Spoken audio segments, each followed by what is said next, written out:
हिमांशु जी। राधे राधे गुरु जी। राधे राधे महाराज जी, प्रणाम। महाराज जी, क्या प्रभु को गुरु मानकर नाम जप करने से भाव देह की प्राप्ति हो जाएगी?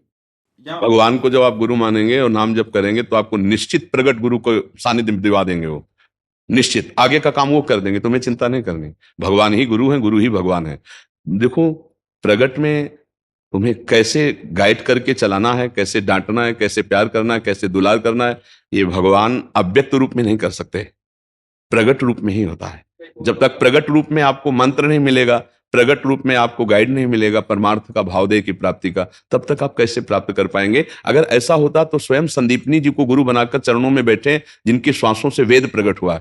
उन्होंने स्वयं विश्वामित्र जी को गुरु बनाया, उन्होंने स्वयं वशिष्ठ जी को गुरु बनाया, कृष्णावतार में संदीपनी जी को गुरु बनाया। तो हमको चाहिए कि उनको गुरु मानकर प्रार्थना करें कि प्रगट रूप से गुरुदेव के रूप में मिलो, या हमें वहां पहुंचा दो या आप आकर हमसे मिल जाओ, क्योंकि प्रगट गुरुदेव की हमें आवश्यकता है। उन्होंने भी प्रगट गुरुदेव बनाया, भगवान ने बनाया ना, इसलिए हमें। महाराज जी, ये कह रहे थे कि अपने भाव के गुरु ना मिले तो क्या भाई जी के बताए मंत्र को जप कर सकते हैं? हाँ, बिल्कुल कर सकते हो। भाई जी को गुरु रूप में मान करके विराजमान करें तो भाई जी देखिएगा आपको प्रगट में गुरुदेव रूप में आपको जरूर सानिध्य दिलाई देंगे, क्योंकि ये प्रक्रिया हुई है। ये जो प्रक्रिया आप बता रहे हैं ना, इसी प्रक्रिया से आगे बढ़ा गया है और हमको वो सब कुछ प्राप्त करवाया गया जो प्रगट में। क्योंकि जब भाव में प्रवेश होना होता है तो उसमें गुरु कृपा शक्ति ही काम करती है, अपनी कोई साधना काम नहीं करती है। तो वो कृपा शक्ति प्रगट गुरुदेव की कृपा से होती है। राधा बाबा उपासना में कोई कमी थी क्या? लेकिन प्रगट में जब भाई जी का सानिध्य मिला तभी तो ना, तभी तो सारा भाव परिवर्तन होता चला गया। नहीं, प्रगट का बड़ा प्रभाव है, क्योंकि भगवान जब प्रगट होते हैं तब का प्रभाव, और भगवान यहाँ अप्रकट बैठे हैं तब का प्रभाव देख लो। जब यहाँ कर लिया जाता है तो परमानंद की बाढ़ आ जाती है। प्रगट का महत्व है।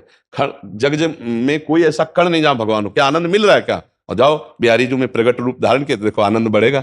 दीवाल के देखने से आनंद नहीं बढ़ रहा, यहां भी भगवान है। लेकिन प्रगट में, जैसे हम कहते हैं कि दूध में घी है, पूड़ी बना के दिखाओ, नहीं बनेगी। जब प्रक्रिया हुई तो उसी से घी निकला और फिर पूड़ी बन जाएगी। नहीं आज ऐसे ही भगवान गुरु रूप है, लेकिन हमको जो प्रक्रिया है वो प्रगट में चाहिए। उनका चरण स्पर्श, उनका दर्शन, उनका अनुशासन, उनके नेत्रों का प्यार, उनका गाइड, तभी हम पहुंच पाएंगे।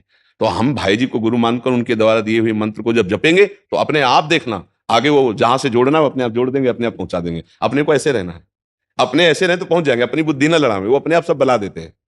स्पष्ट आज्ञा हुई थी किसी रस संप्रदाय के किसी रसिक से जाकर के जुड़िए, तो जहां जोड़ना था उन्होंने जोड़ दिया, जैसे चलाना था उन्होंने चला दिया।